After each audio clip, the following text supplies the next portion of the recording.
Hi, this is the day 6 question. It says, how does my nervous system shape what feels believable, threatening, or real to me in this moment? How does my nervous system shape what feels believable, threatening, or real to me in this moment? Well, it's funny that this showed up on my list. Again, I don't know what question is coming. I don't look ahead. It's part of the funness of this daily practice is like I literally, when I'm turning on this and then look at this, is the first moment I'm looking at the question. So if it takes me a moment, that's why. So and what's funny about this question is that I work like I've in training, I've gone through training, and I work with clients about nervous system regulation. So I get a lot of the science, the theory, the actual clinical practice of it, and yet it's just fascinating to me that and I'm always learning more. So how does my nervous system shape what feels believable, threatening, or real to me in this moment? Well, the nervous system is all about detecting threat. And so I'll start with threatening because it's a threat detection device tool that our body has honed over like so many years, like a ton of years. So sometimes it feels like I'll just speak for me, because that's what this is about, uh, that I'm at the mercy of whatever it is doing, because I feel like I really sometimes feel like I don't have control over like how the stimulus around me, the stimuli are hitting my nervous system, impacting it, talking to it, influencing it. And so the only way I can have worked on it is like through this practice of noticing. And so this what how does it shape what feels threatening? Well, that's what it does, is it detects, is this a safe environment? Do I feel at threat?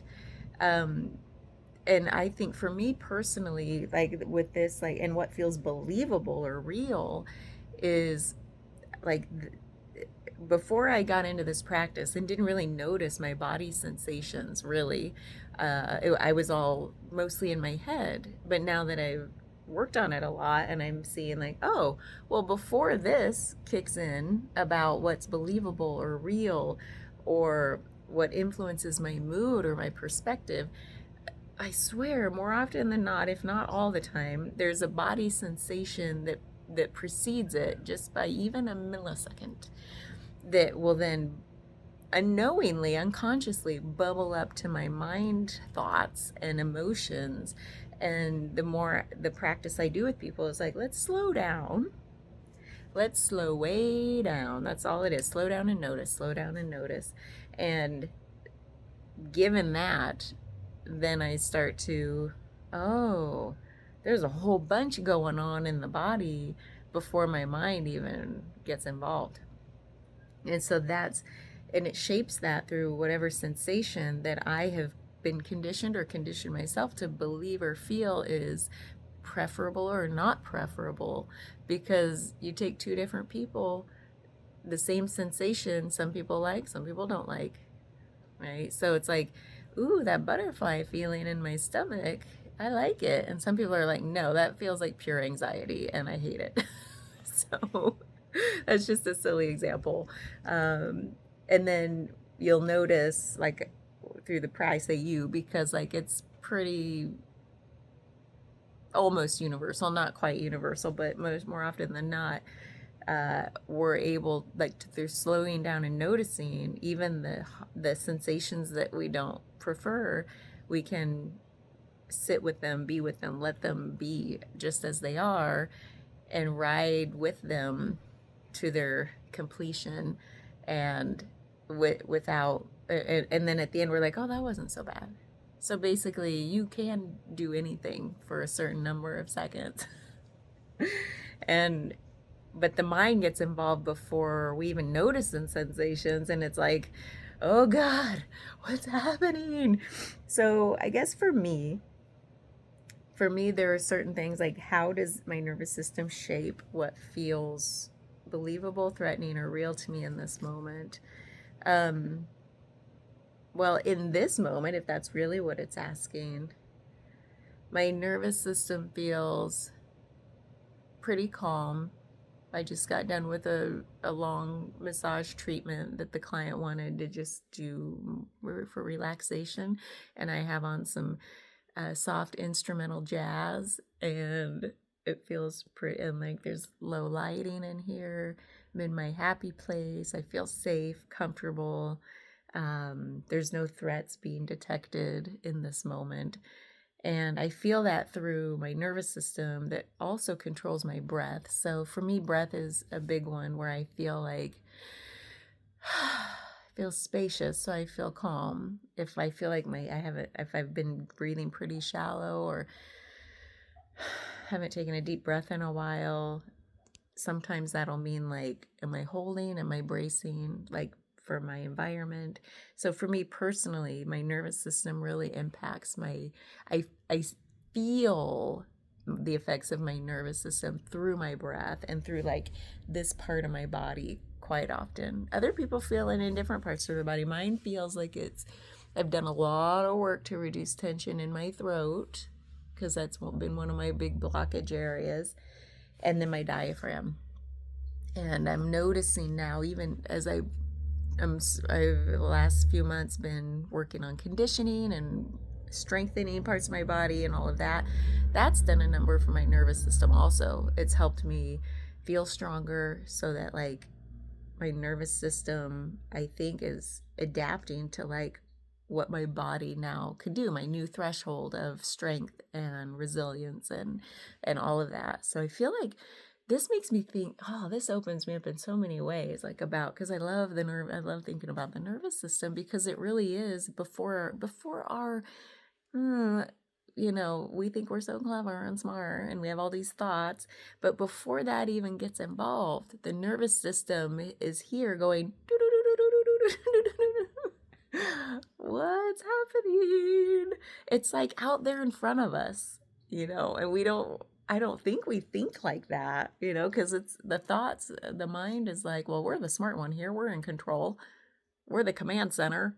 And it's like, no, the thought machine is not the command center. It likes to think it is, but it's the nervous system that is detecting like the subtle, ooh, chills, the subtle sensations, like in the skin, the receptors in the skin, in the eyes, light receptors, like in the mouth, like how dry is it? We can even feel like it feels like really like our skin, our mouth, all the mucous membranes. Oh, mucus. Don't you love that word?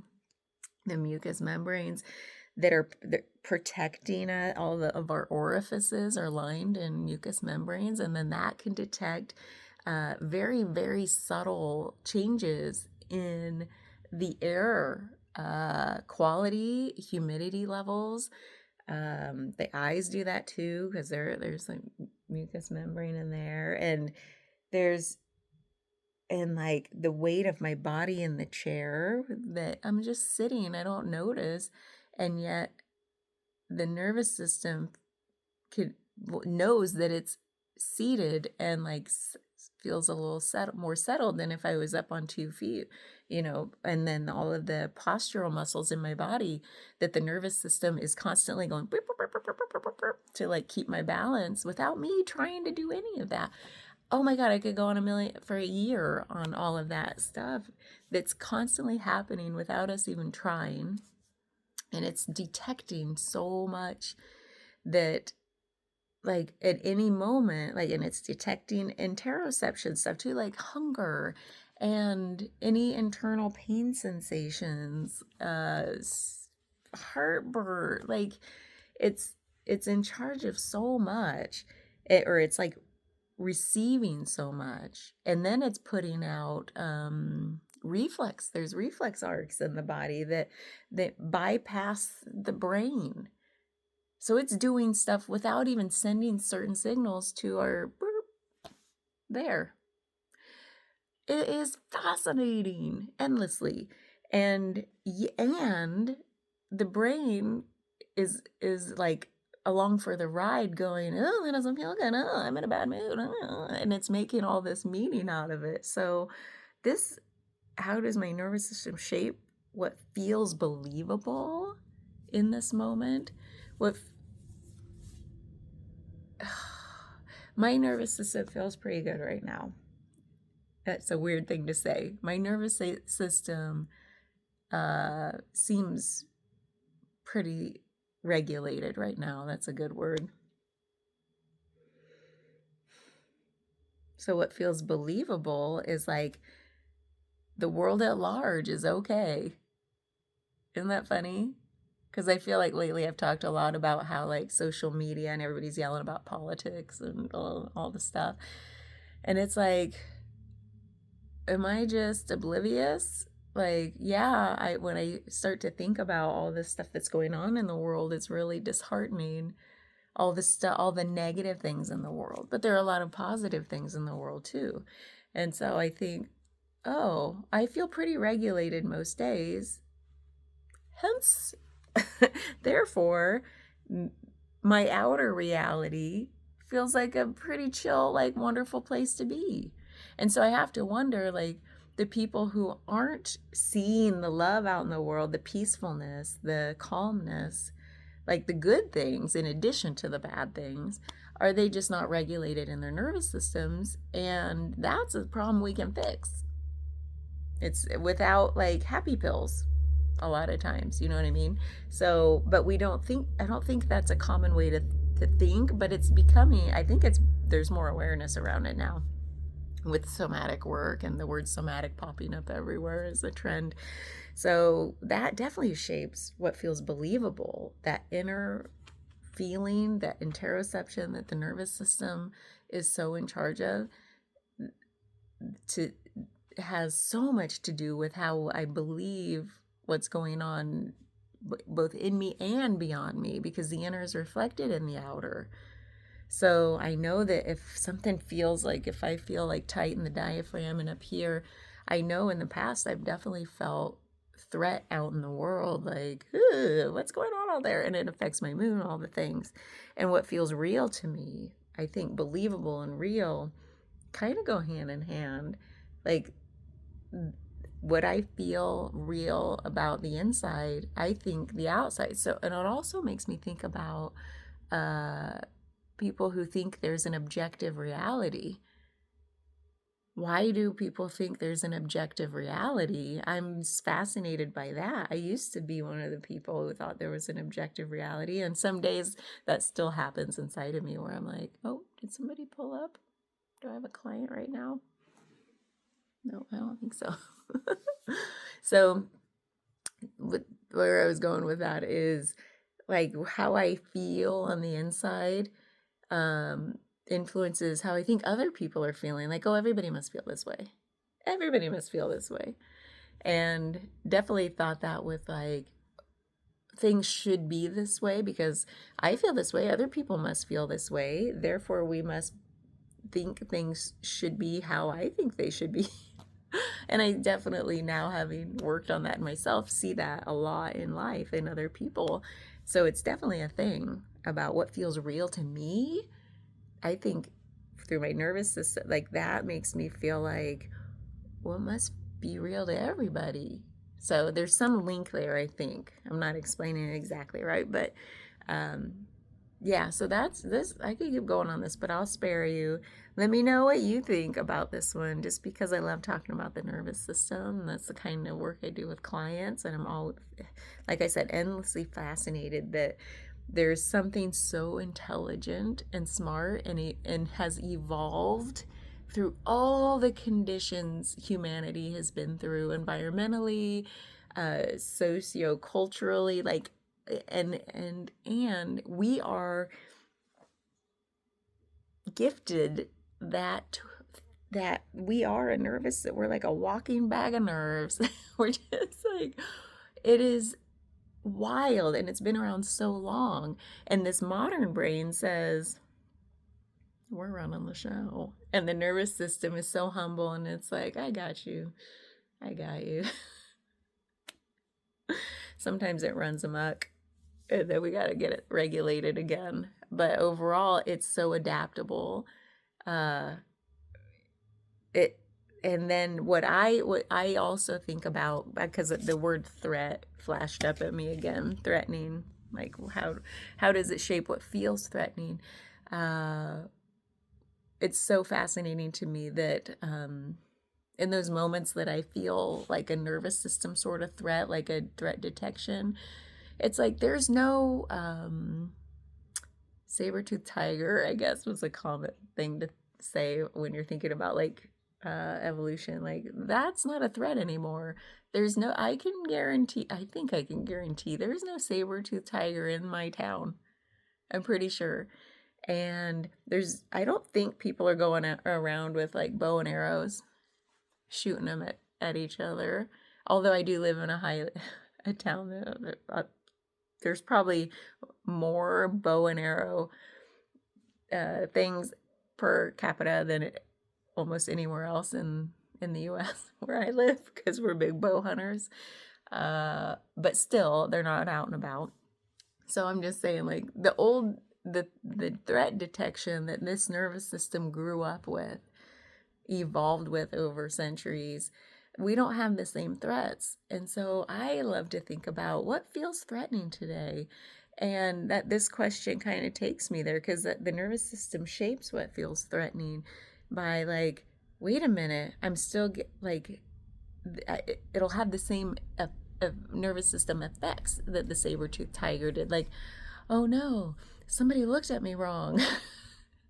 Or somebody made a bad comment on social media and I feel threatened, like my sense of like livelihood is threatened somehow.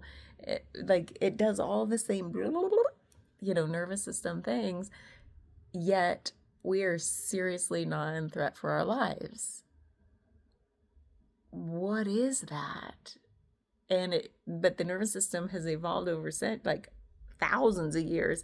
So here we are in the last 100 years of so much modern stuff happening, and we're like just a bag of nerves trying to take it all in and respond appropriately. What even is appropriately? We're just like, everything's different, everything's new in the last 100 years, as opposed in comparison to like thousands of years that this nervous system, where it came from.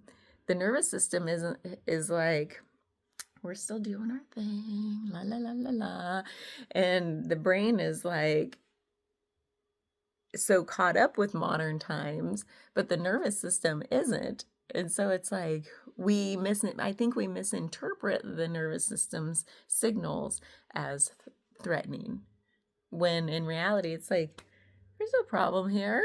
I feel pretty safe nowadays. Like, and I feel like food scarcity, not all through the world, but where, like in my experience, I'm like, okay, I make enough money to go to the grocery store to feed myself. Okay, there's no food scarcity for me personally.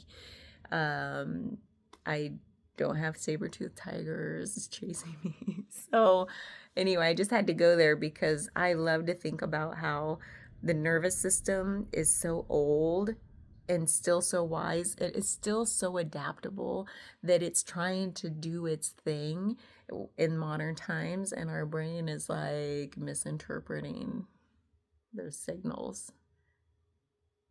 But that's not entirely true too. I feel like what is the signal?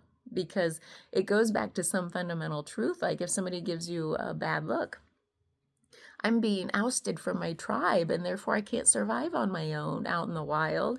And because I don't know how to hunt, and you know what I mean? And I need a tribe to survive. Like that's a real nervous system. Maybe that's where that threat detection comes from in modern times, right? Because if you weren't part of a tribe way back when, you can't survive alone. And that's why we need community, and we need it for so many different things today than we did then. Not necessarily for like physical survival, but now we need it for like emotional survival and support. So It's like maybe not entirely true that the brain's misinterpreting it, but it's like the nervous system is just so old that it's like somebody's not liking you right now. You might be kicked out of the tribe, and our modern brain goes, they don't like me. Well, I don't like them either. I don't know what it does. Anyway, I gotta go. This is getting ridiculous. Thanks. Bye.